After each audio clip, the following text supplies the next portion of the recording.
entebe taata eri wali maze okuyita mu security naye nga bagikoledde nga token of appreciation kubanga wabawa ssente. Mujeeyo muwubire muzeeyi. Abo ssebo bakoze entebe era bagambye bagala kuwaayo ng'ekirabo nga bagamba ssente z'emiyoga zibayambye nnyo okwejja mu bwavu. Muwubire ku muzeeyi.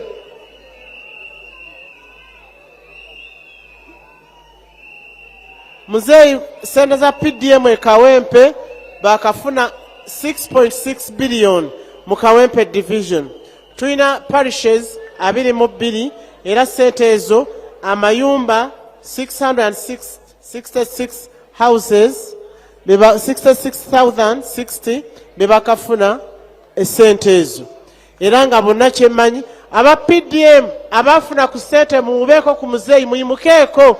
Muyimuke abali eyo mu tenti muyimuke. Abafuna ssente za PDM muyimuke. Saagala kutuula muyimuke mulage muzeeyi nti ssente mwazikola ki? Ezo ssente za mayumba so si za abageto. Abageto bali mu structure. Abataafuna ssente abageto structure balina ezaabwe Major Emma azoogeddeko era bo bali mu structures. Kati abantu ababulijjo abafuna ssente ezo 696 bebo abafuna ssente mu structures manya mu miyoga mu PDM. Muzeeyi tukwebazizza nnyo okubanga oli mu Kawempe era tukusaba mwenna abali wano tugenda Kololo ku Sande. Muzeeyi lwagenda okubanga akomekkereza emikolo gino egy'okulambula Kampala era mwenna tubaaniriza okujja e Kawempe. Muzeeyi twebaza nnyo group yonna gy'otambula nayo okubanga ekoze nnyo omulimu guno okulaba nga gubaawo. Taata tukwaniriza nnyo jangu oyogereko eri abantu bo. Tweyanza nnyo tweyanzeege.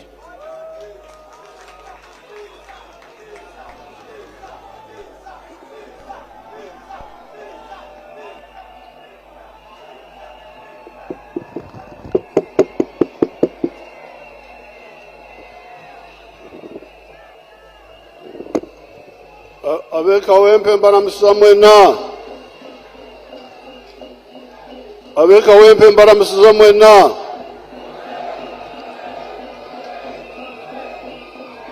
Kale abagoma mwebale. Abagoma mwebale ngoma. Kanjogere oluzungu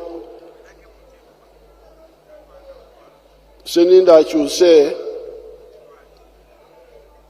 Minister abakulembeze abalala bonna namwe mwena bana Kawempe. I am happy to be here to talk to you. Ndi musanyufu okubanga ndi wano lwero okwogerako gye muli. I want you this opportunity njagala okukozesa omukisa guno to again mention to you what is important for your lives. Basebo ne banyabo musirikeeko tusobole okuwulira omukulu kyagamba. Musirikeeko mikwano. Your Excellency, there is an echo. I beg that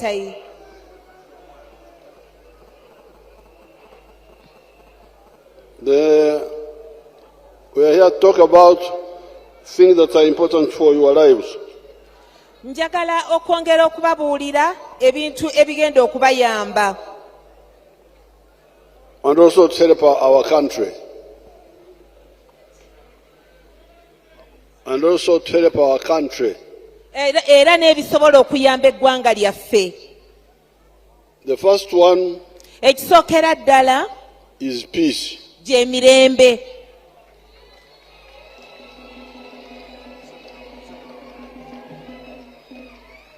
It is important that you kwe kumanya nti emirembe kikulu era nga mulina okugikuuma.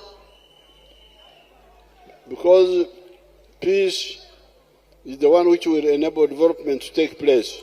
Era nga emirembe gye gigenda okuyamba enkulaakulana okusobola okubeerawo.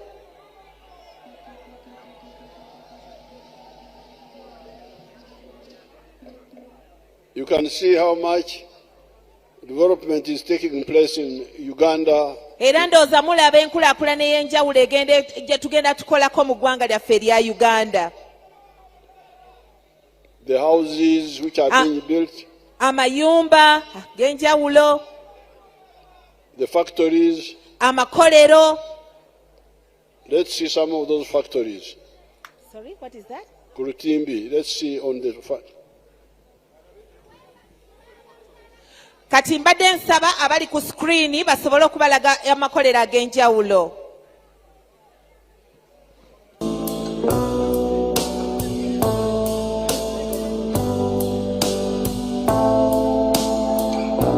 Just show us the overview of the factories. All those are factories. Ago gonna makolero ge mulaba. They are making products Gakola ebintu eby'enjawulo. which we used to import from outside. Ate ng'ebyo twabijjanga mu mawanga ag'ebweru. Now they are all made here. Kaakati byonna tubikolera wano mu ggwanga lyaffe.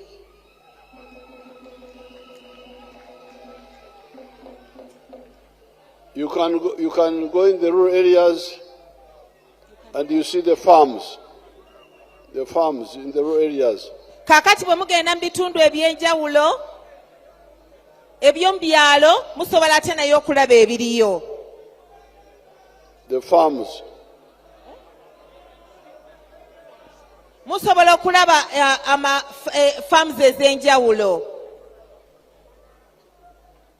Tulage farms oba eziri. There is an echo, I can't hear.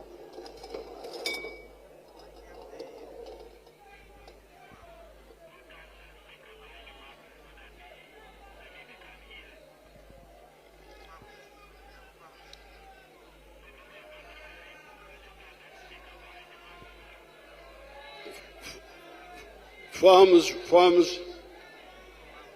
Show Karangara farms. Mbadde nsaba batulageko ebyekalangala. I'm telling you, the people who are controlling the screen. Abali ku screen mulageko ku byekalangala. Now you can see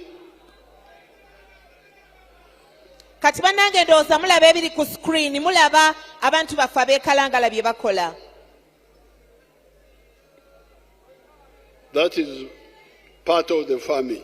Ebyo nabyo bye bimu ku ebyo ebiri mu by'obulimi. And you can go on, you look at the houses in the town here. Ate batulageko n'ebyamayumba mu kibuga wano. All that would not happen Ebyo byonna tebyandisobodde kubaawo if there was no peace. senga tewaali mirembe.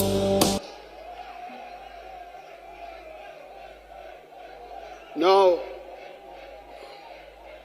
please listen. Bassebo musiriikirireeko. You come to learn here, not just shout. Wano muba muzze kusoma ab'emikwano so si kuleekaana buleekaanyi. Now, they have not shown you the buildings in the town. Kati tebasobodde kubalaga ebizimbe mu kibuga.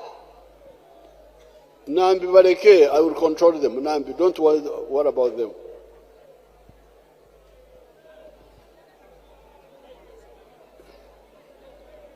Now, you may say Kaakati muyinza okugamba that the buildings are not yours. nti ebizimbe ebiri mu kibuga si byammwe. That's not correct. Ekyo si kituufu ab'emikwano.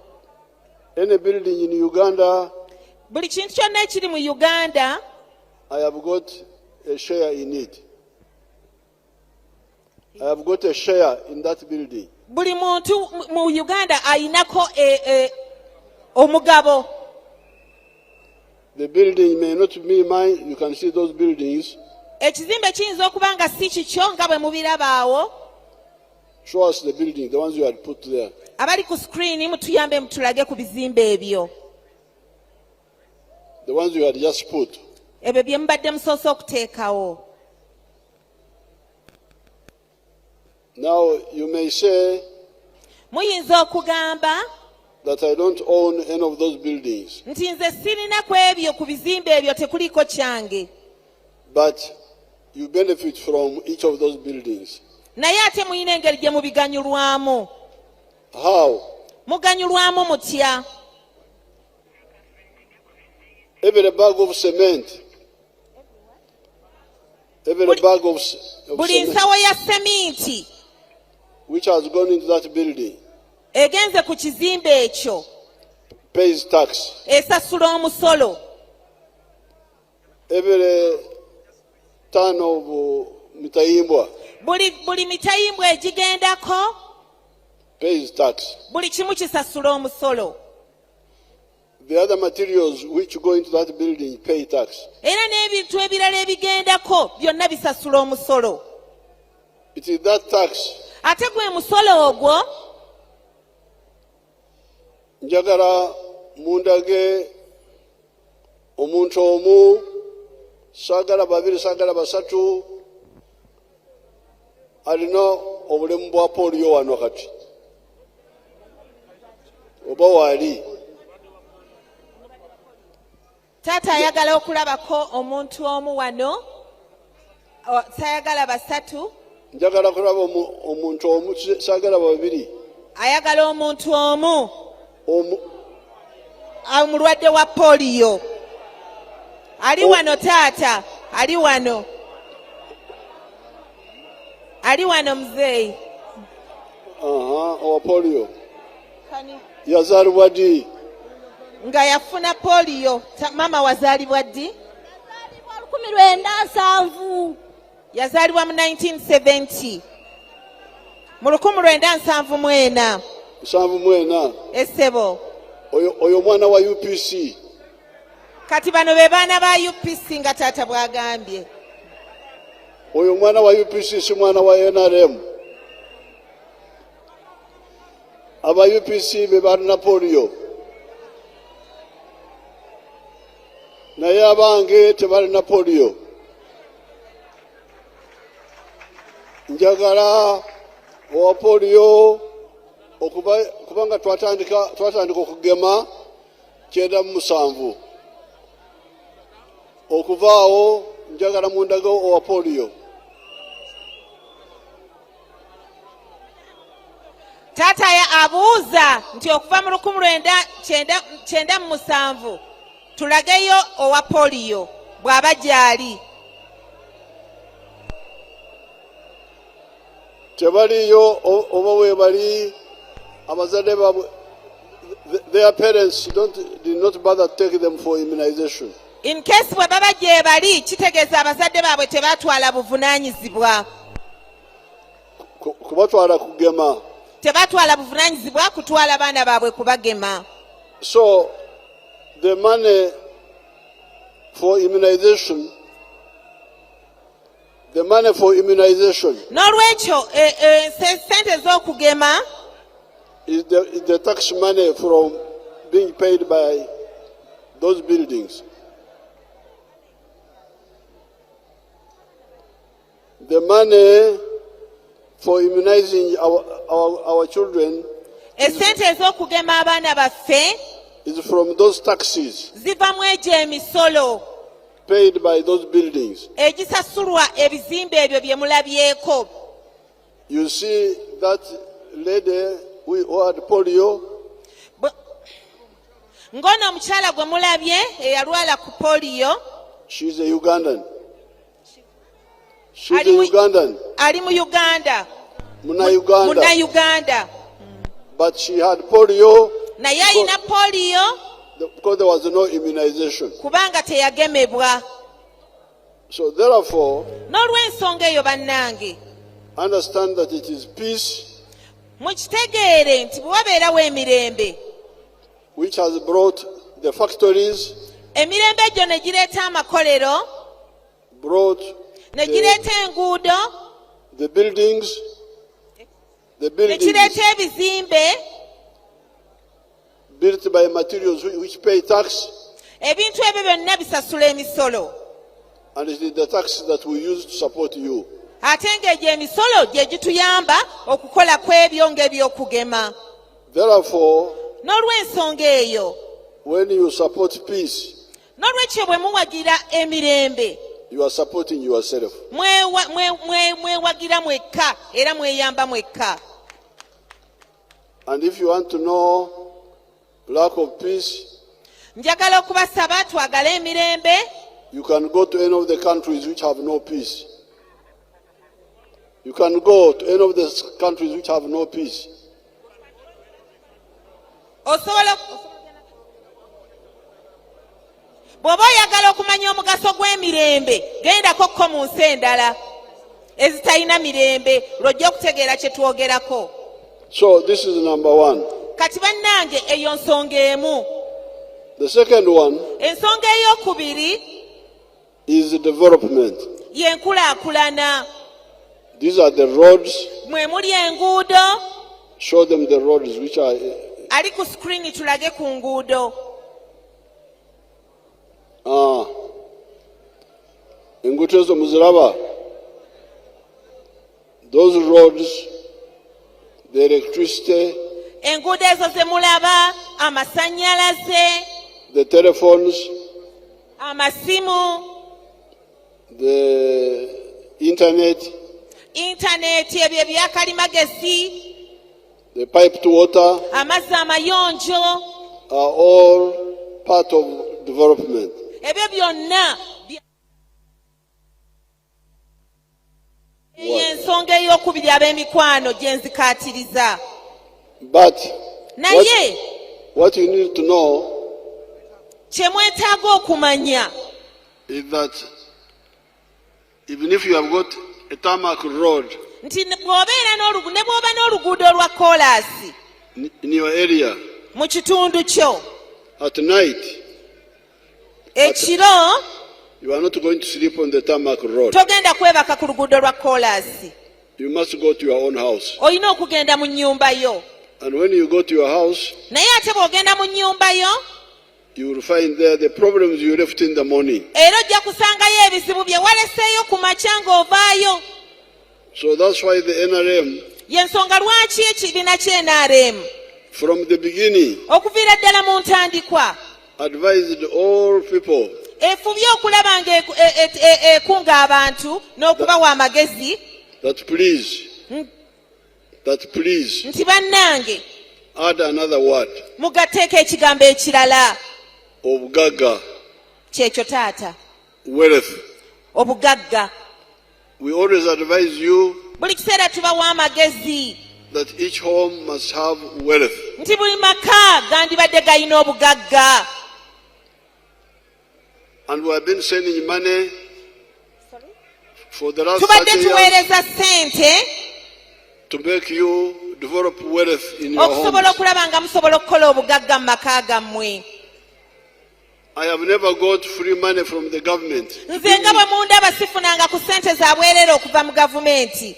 Whatever money I have worked for it. Buli ssente yonna gye nnina ngikoleredde. But we have been sending money to you Naye mmwe tubadde tubaweereza ssente to help you get out of poverty. musobole okuva mu bwavu. Free money. Ate nga ssente ezo za bwereere. Or very low interest. Ate nga teziriiko na magoba. Here in Kawempe, Wano mu Kawempe we have sent in the last 4 years mu myaka ebiri egiyise twakaweereza ssente about 10 billion shillings. obuwumbi nga 10, kumpi obuwumbi nga 10. Here in Kawempe. Wano mu Kawempe wokka teebereza. Each year Buli mwaka we are sending 100 million tubaweereza obukadde 100 in every parish. mu buli muluka. And the parishes Ate ng'emiruka egyo are 22. ate ng'emiruka egyo mu Kawempe giri 22. That Sorry, means 22. that means Ekyo kitegeeza that each year ekitegeeza nti buli mwaka Kawempe gets 2.2 billion. kitegeeza nti Kawempe yokka efuna obuwumbi 2.2 In 4 years, mu myaka 4 that's about 10 billion. ziringa mu buwumbi 10. Now you say Kaakati bamala ne mugamba you have never had that money. ne mugamba nti sente ezo mazima temuziwulirangako. Now, there is a simple answer. Naye kaakati waliwo ekyokuddibwamu ekyangu. There is a simple answer. Ekyokuddibwamu ekyangu, Kawempe is not in Congo. Kawempe teri mu Congo, It is not in South Sudan. teri mu Sudaani ey'amaserengeta, It is here. eri wano we muli era we tuli kaakati. You go Kye mugenda okukola, to the town clerk. mugende ewa tawuni kiraaka. Say where the 10 billion in the last Mumubuuze nti obuwumbi bwaffe 10 buli luddawa.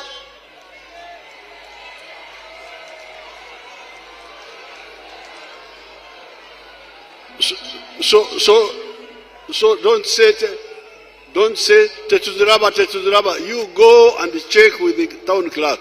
Kaakati bannange mulekeraawo okugamba nti sente temuziraba.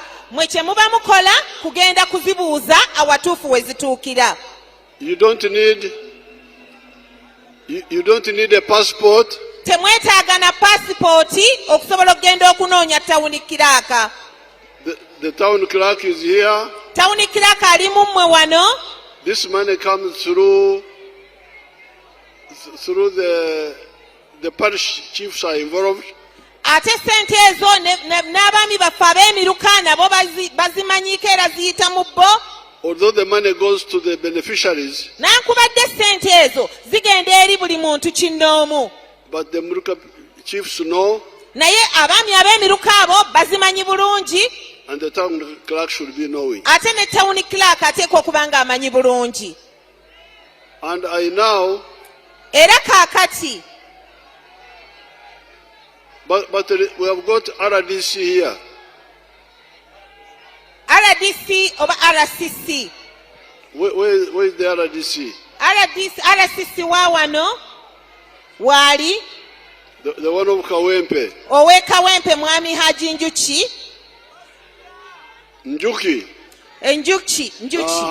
Mwami Njuki, bana bagamba nti tebawoleranga sente, yogera mu Luganda.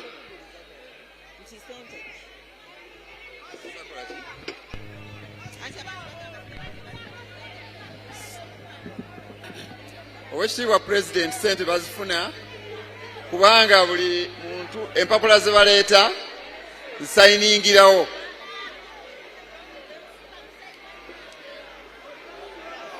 Banyonyole mu Luganda bawulirize. Ate era ssebo Oweekitiibwa Pulezidenti, nze naakajja e Kawempe. Musiriikirireeko taata awulire. Musiriikirireeko.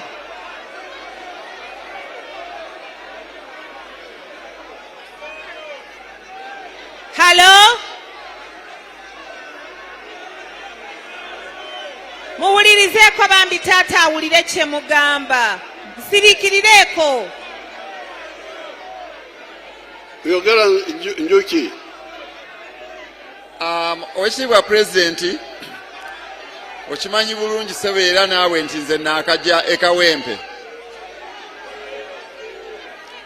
Bwe twagenze okulambula emyoga, twasanze abantu baafuna dda ssente, era lipooti ne tugikola ne tugiwa Moses Byaruhanga.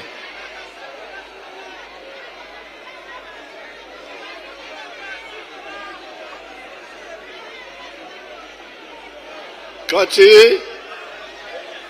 So now, okay, you sit down. Kale muwulirize kati. Your Excellency, the town clerk is here. Town clerk awuno wano. Town clerk, you say something. Town clerk, yogera.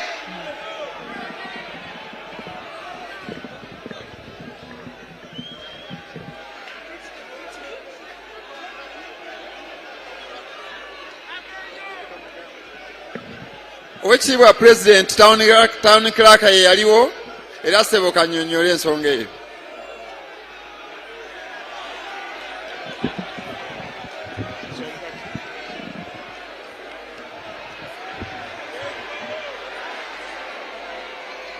Your Excellency,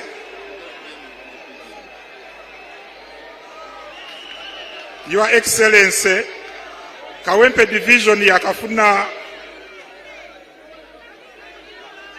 esente za PDM okumala emyaka 3 nga buli mwaka wajja milioni 10 buli muluka.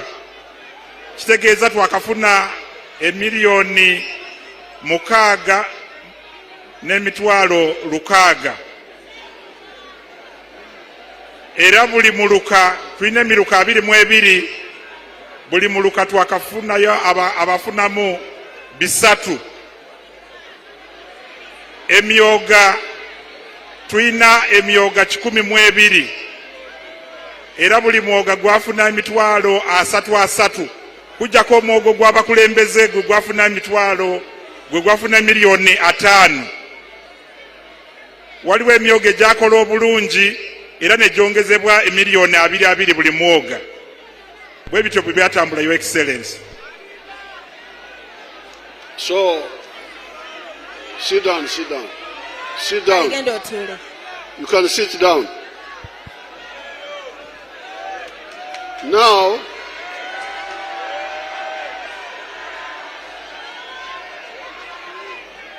you have heard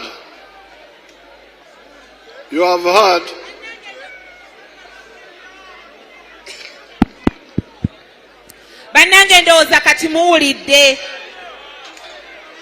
You have heard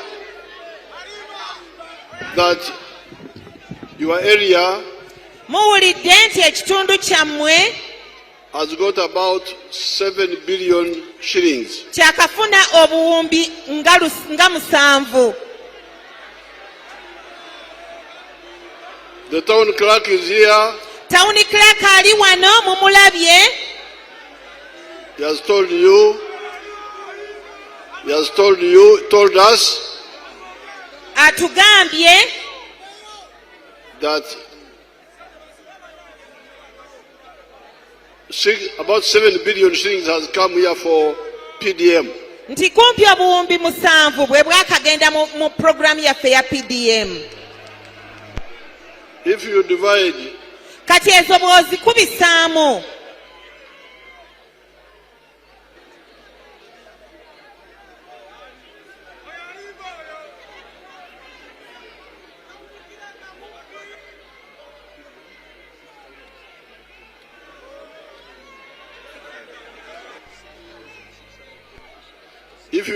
by 1 million, kati sente ezo bw'ozikubisaamu akakadde kamu, that means 7,000 homes kiba kitegeeza nti amaka nga 7 have got money. agaakafuna ku ssente ezo. Now, for Abaganda, muwulirize no. Bassebo muwulirizeeko mikwano, muwulirizeeko. Ffe Abaganda ab'omu Lukoola tulina engero zaffe. Muwulirize amagezi g'Abaganda. Abaganda b'omu Lukoola tulina engero zaffe. Olugero lugamba nti ekitata muyima tekikola ki? Tekimumalaako nte. Ekitata muyima tekikola ki? Tekimumalaako nte. Aha. Kati weemuli wendi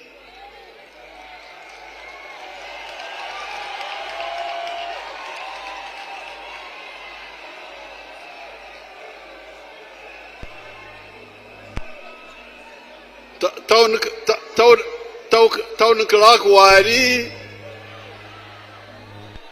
town clerk wali Kawempe weri kati town clerk atugambye mulujudde n'agamba nti abantu amaka kasanvu bakafuna.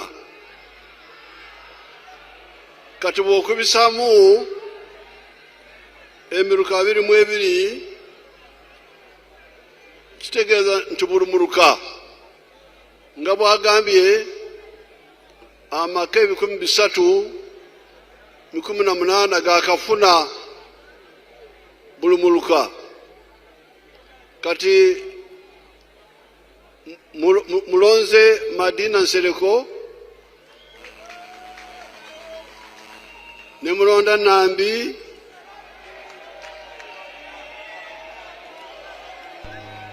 kati njagala bakulembere okunoonyereza. Kati njagala bakulembere okunoonyereza muluka ku muluka. Ngenda kubawagira muluka ku muluka bamanye amaka 13 agafunye muluka gegaliwa. Amaka 13 bayinza n'okutimba amanya g'abantu abo ku muluka n'ogendayo n'ogalaba amanya gaabwe nti Museveni yafuna, Seninde yafuna. Kyangu tugenda kukinoonyereza. Kati ntaddewo akakiiko ka Madina Nsereko ne Nambi n'abaana bawagira, tugenda kulondoola sente ezo. When we started, bwe twatandika we knew that we could not cover everybody at a go, twamanya nti abantu bonna tetuyinza kubamalayo mulundi gumu, especially with PDM.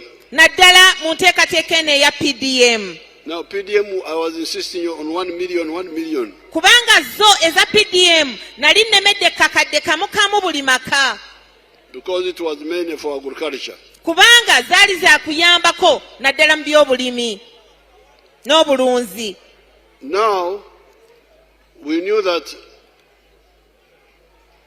especially in the rural areas, Kakati naddala mu bitundu eby'ebyalo, like in my area, Maware, kakati nga mu kitundu kyange kiri eky'Emawale, our parish, omuluka gw'e Mawale, we have got 1,200 homesteads. tulinamu amaka 1,200. Therefore, in 5 years, N'olwekyo mu myaka ng'etaano we would have covered 500 homes. tusobodde okuba nga tutuukiridde amaka kumpi ng'ebikumi 500 using the new money from the government. nga tukozesa ssente ezivudde mu gavumenti. But in the third year,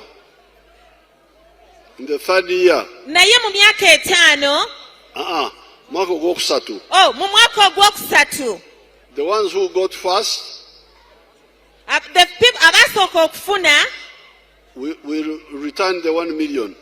baasobola okuzza akakadde, bajja kuzza akakadde 1,120,000. bajja kuzza akakadde kamu n'emitwalo 2. Emitwalo 12. emitwalo 12.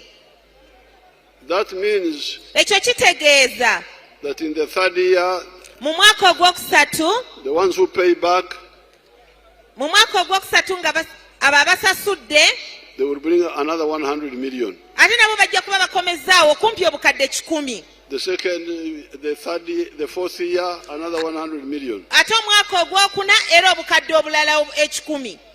And the fifth year, another 100 million. Ate n'omwaka ogwokutaano era obukadde obulala 100. So therefore, in 5 years, N'olw'ensonga eyo mu myaka egyo etaano, our parish of Mawale will have 800 million shillings, parishi yaffe ey'Emawale ejja kuba efunye obukadde nga 800, covering 800 homes ng'esobodde okuyamba amaka agasukka mu 800. out of the 1,200. How do you? Out of the 1,200. Ku maka 1,200 tuba tuwaddeko 800 ku maka 1,200. So we knew we couldn't cover them in 1 year. Naye ndooza mukiraba tuba tetusobola bonna kubakolako mu mwaka gumu. But we do it mumparo. naye tugenda tukolera mu mpalo. But that is all to deal with wealth. Naye ebyo byonna bigendereddwa okulaba nga tutonda obugagga. Obugagga, either agriculture, obugagga nga tuyita mu by'obulimi n'obulunzi. Kampala Ghetto, show them Nyakana Ali ku screen balage ku Nyakana. of Fort Portal.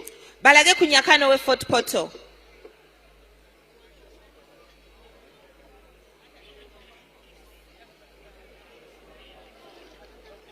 Or Ijara of Serere. Oba balage ku Ijala.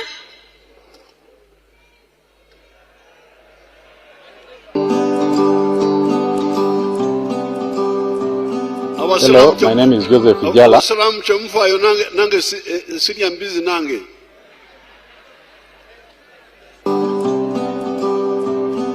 Hello, my name is Joseph Ijala. I'm the proprietor of Taifa Farm, which is located in Serere in a place called Kakusi, where we are. And in Taifa we have dairy, poultry, and we're also making laundry bar soap. But we also have the value addition aspect of the farm, where we produce yogurt and pack it, thin it for the market. This project started 11 years ago after an inspiration from His Excellency, the President of Uganda, when he had come here and he was teaching people about the 4-acre model. He was having a rally in Soroti, and that time I was working as a taxi driver. So I was doing that master business in Soroti. So when I heard this, when I heard he was around, I crossed to go and listen to his story. And he was talking about a 4-acre model, how to improve household income. So when I came back, I was fired because I delayed there and the taxi came and the guy said, you go and eat those words that you had. But I had already this land, 2.5 acres, but I also had local chicken here. But after hearing that, I got inspired to put more effort on raising this chicken. So I raised the chicken to the tune of about 100 of them. Then I got a small incubator. That was about 4 eggs. So I used that incubator for multiplying my local chicken farm. Eventually I was having 1,500 local chicken around. I was very famous for local chicken. So but then local chicken were not answering my day-to-day needs. So I decided to translate it to layers. In Taifa Farm we have 10,000 layers, which give me about 310 trays per day. And each tray goes at a price of 10,500. So approximately 3 million, about 3 million shillings a day from the eggs that we get. Of course, it varies depending on the cost of the feeding, but at least a half goes for management, a half goes to our pocket as Taifa. So after selling the layers, that money I invested it on dairy. I started dairy with the 4 cows. But you know, I have multiplied very fast because I'm using AI. I have my own semen bank here. So I do artificial insemination.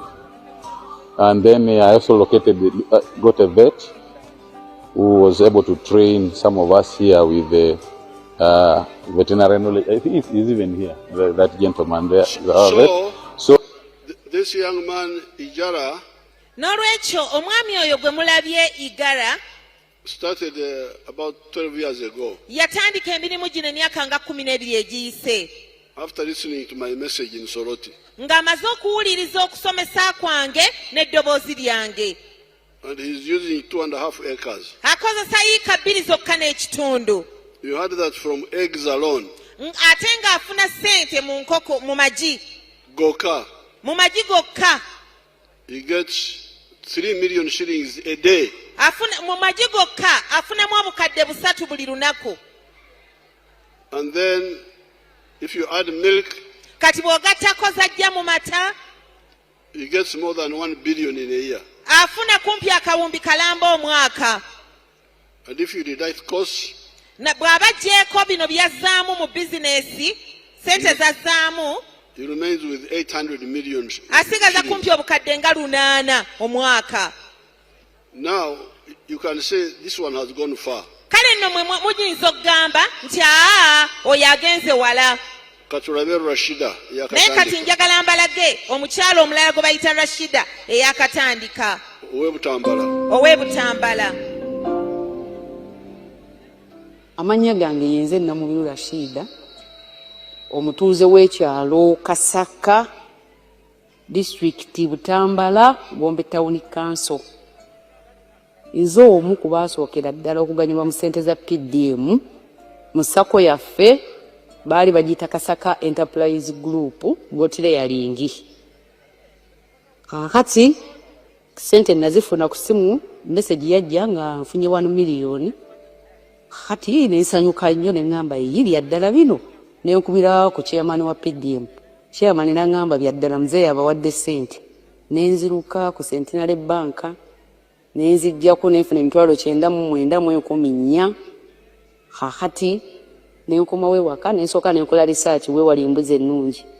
Ne bandagirirayo ekyalo bakiyita Mabanda kiri mu Kibibi Town Council. Nengenda nengula embuzi 3, embuzi 3 nazigula $25,25 $7,500. Nengulako n'ennume. Ennume yali ntototo kuba nalaba nga nja kugyetaaga mu maaso eyo. Ennume nenjigula $15,000. Nensigazaawo $9,914. Nensooka nenkubako ekiyumba ekiri temporary. Now that is Rashida. Kakati oye mukyala Rashida. She started recently with goats. Ye yakatandika ebbanga si ddene ng'era yatandika na mbuzi. And from the goats, she has gone into coffee. Agenze ate n'ayongerako emmwanyi. Now this is Obugaga. Buno bwe bugagga in agriculture. Obuli mu by'obulimi n'obulunzi. But there is Obugaga which is in the factories. Ate waliwo n'obugagga obulala bwe tufuna okuva mu makolero. Especially starting with the small artisanship. Nga tutandikira mu by'amakolero eby'emikono. Let's see our young people who are making products after being trained in our skilling hubs. Kati mbadde njagala ne ku screen babalageko ate obugagga obwo obw'ebyemikono nga tuyita mu baana baffe be tusomesa mu masomero gaffe ge tutaddewo ag'ebyemikono skilling hubs.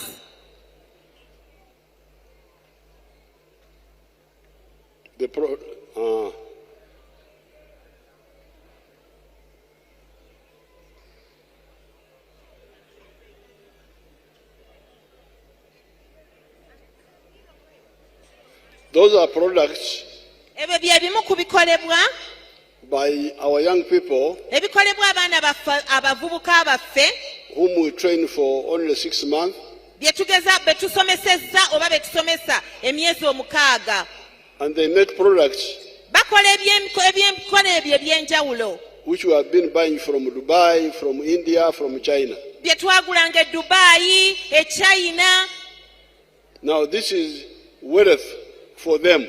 Obwo bugagga bwe beekolera kaakati. Simulunzi naye kati obugagga buli mu byemikono. Obugagga obuyita mu byemikono bwe beekolera. Now this is the small factories. Naye kaakati ago ge makolero amatono, obukolero bwaffe obutono.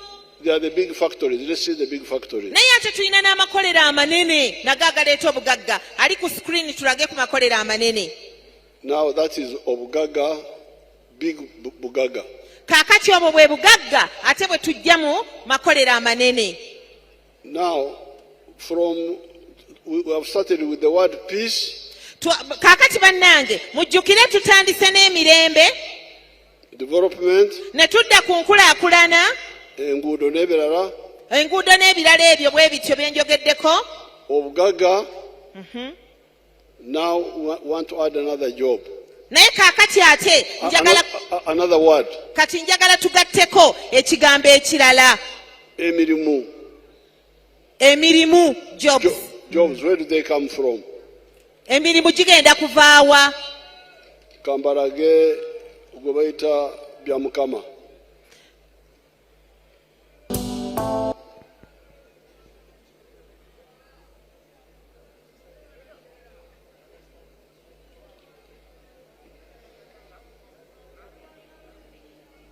steak. Then the poultry, it gives me 302 trays. That's per day. Then I sell in a month, you can get a net profit of 55 million. Because you get 108 million, but you can't get all that. You have to buy feeds, pay workers, pay electricity. You remain with 55 million net pay. The 1 acre for grass, it is feeding my 6 cows. I'm told by the agriculture people, I even have the balance to add more 2 cows. They tell me 1 acre can feed the 8 cows. Currently, I'm employing 26 people. Previously, I was employing 17, but I added in more things in the farm. Now you can see we are trying to hurry up, but they are interested in films. Kakati bannange ndowooza mubiraba bye njogerako weewaawo tukati tugezaako okuyita mu bwangu bya mukama oyo gwe mulaba from the poultry, alunda enkoko ez'amagi, from the coffee ate ne mu mwanyi z'alima, and pineapples. mu nnanansi z'alima. She's now employing 26 people. Kati ate ataddeko n'okuwa abantu emirimu. Employing 26 people. Ng'era abantu 26 be yawa emirimu. So this is where now jobs come from. Kakati nga bwe mulabye ate awo nawo wavaawo emirimu.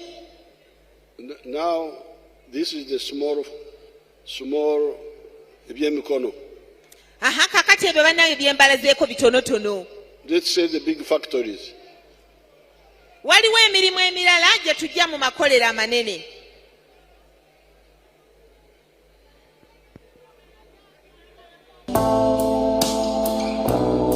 You freeze that one there. Freeze it there. Ali ku screen soko siriseemu awo olekaawo. Wow. Now you can see how many people are Kakati bannange ndowooza mulaba abo abantu bali bameka mulowooza. Working in that factory. Nga bakola mu factory emu yokka bw'eti eyo. So therefore, n'olwekyo bannange, I want you people to wake up. Njagala bannange muzuukuke, nzize kubazuukusa. Don't waste time. Muleke kwonoona budde, muleke kwonoona biseera. The answers are there. Answer zonna oba ebyokuddibwamu byonna biibyo mbibalaze. The PDM money, Essente eza PDM, we are going to add more money in the towns. tugenda kwongerako mu b'ebibuga, tugenda bongerako ku ssente. Because the towns have got more people. The towns have got more people. Kubanga ebibuga tuzudde nga birina abantu bangi. But this is after Madina and Farida Nambi have investigated what happened. Bino okusinziira ku mukyala Madina awamu ne Nambi bye bagenda okwongera okunoonyereza.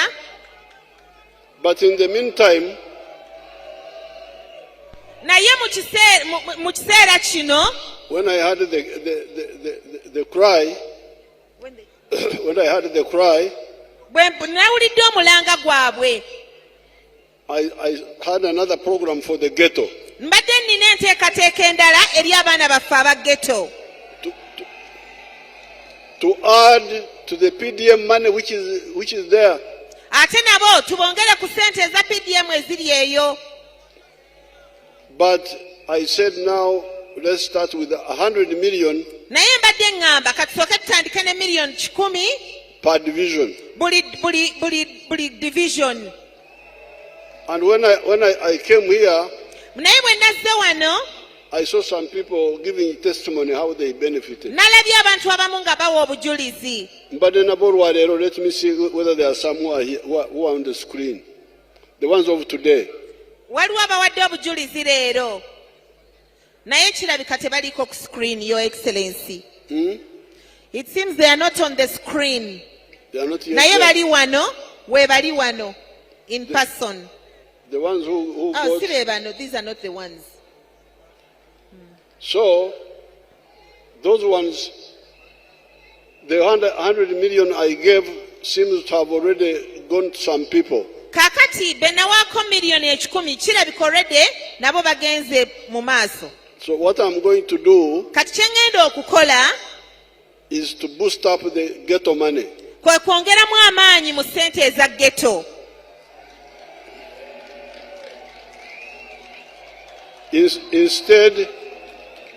instead of 100 million per division, mu kifo ky'okubawa obukadde 1,000 buli divisioni, I'm going to make it 1 billion per division. ngenda kuteekamu akawumbi kamu mu buli division.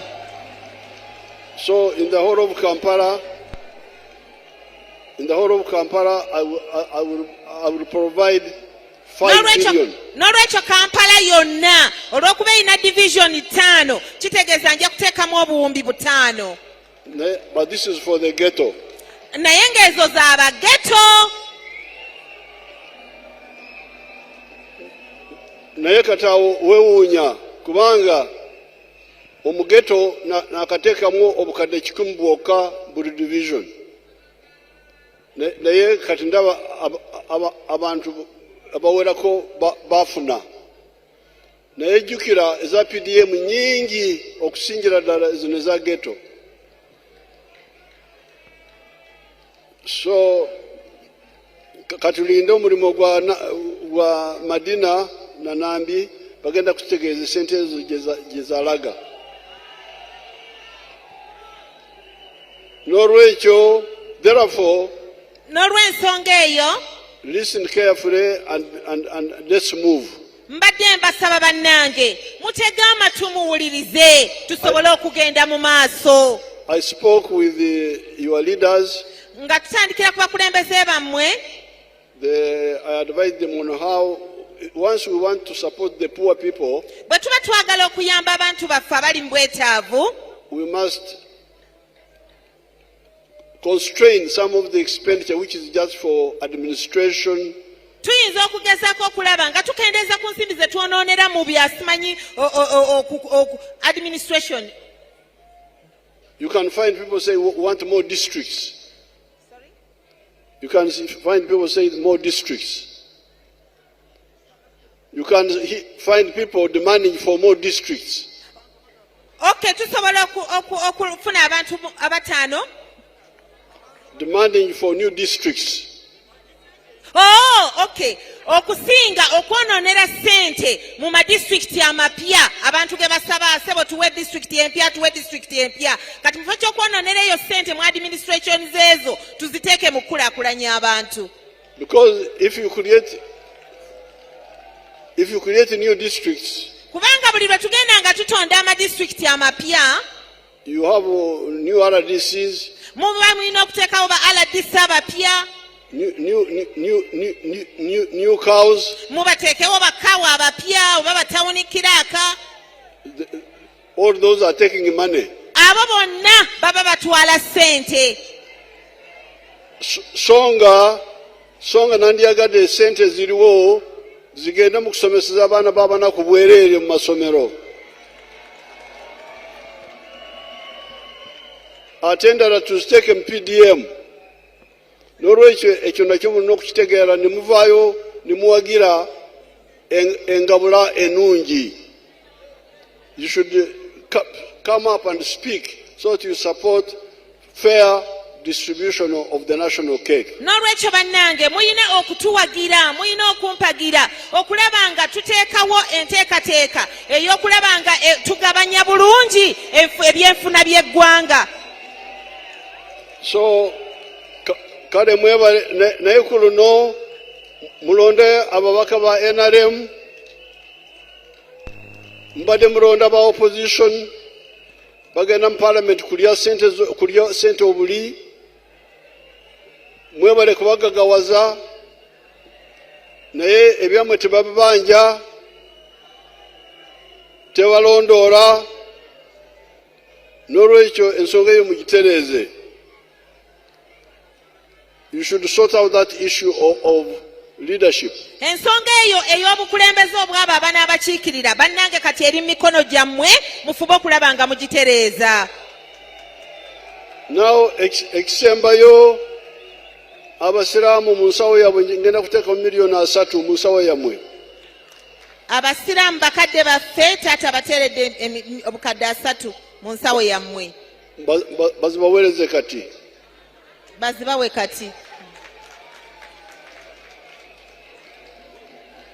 Kale mwebale abakawempe mwebale.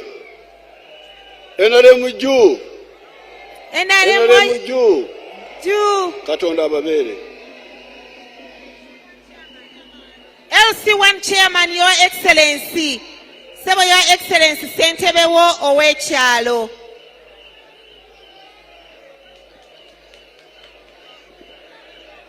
Ssentebe ow'ekyalo bamumpere milioni 12 yegulire tukutuku. Ssentebe w'ekyalo jangu bakuwe miliyoni zo 12 ez'entambula. Tata Your Excellency, thank you so much. Mukama akutukuumire, akutuwangaalize maama omutulabira nnyo. Yenze Rosemary Nansubuga Seninde omuweerezaawo.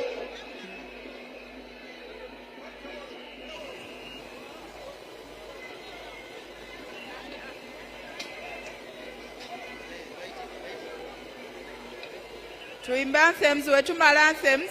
Fiki Gaza ajja kwokyayo ejjajja akayimba kamu.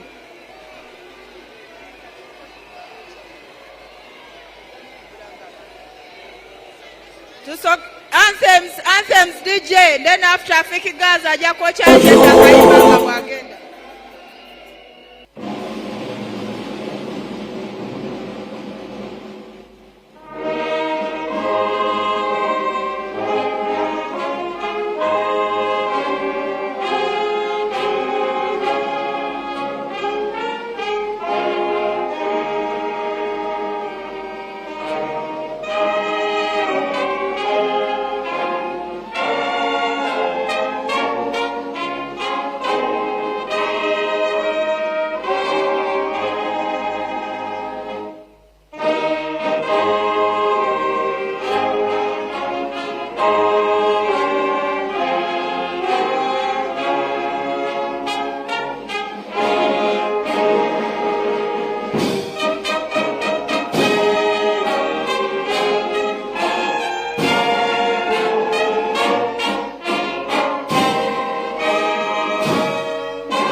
Kinerabidde okubawa obulamu olindako omugoma abagoma.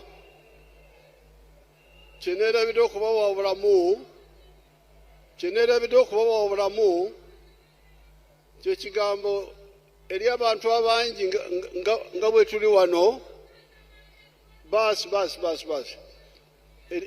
eri abantu abangi nga ffe bwe tuli wano tekisoboka okukola ku nsonga za kinoomu. Mulina okuyiga okukolera mu bibinja. Muleke okugezako okuleeta ensonga za kinoomu kubanga abantu bangi. Kati mulina okunyweza enkola ey'emiruka gyammwe, mugende mu miruka eyo, muyingire mu bibiina by'emiruka bya PDM y'omuruka, muyingire mwena.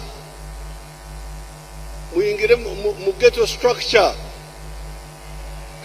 kati awo okubeera ekibinja kyekyangu naye kinoomu tikisoboka mugenda kutulemesa ebya kinoomu tukole ki ebya kinoomu tukole ki ebya kinoomu tukole ki tubireke tebisoboka kinoomu tekisoboka kati ebibinja genda mu muluka oyingire mu kibiina ky'omuluka kya PDM genda kusaza oyingire mu myoga katwongereko structure ya ghetto beera mu ebyo gye tuba tukusanga atoka kasenti mulonda abakulembeze abatale babbi bwabo omubi mujjemu muteekemu omulala muwulidde mwebale nnyo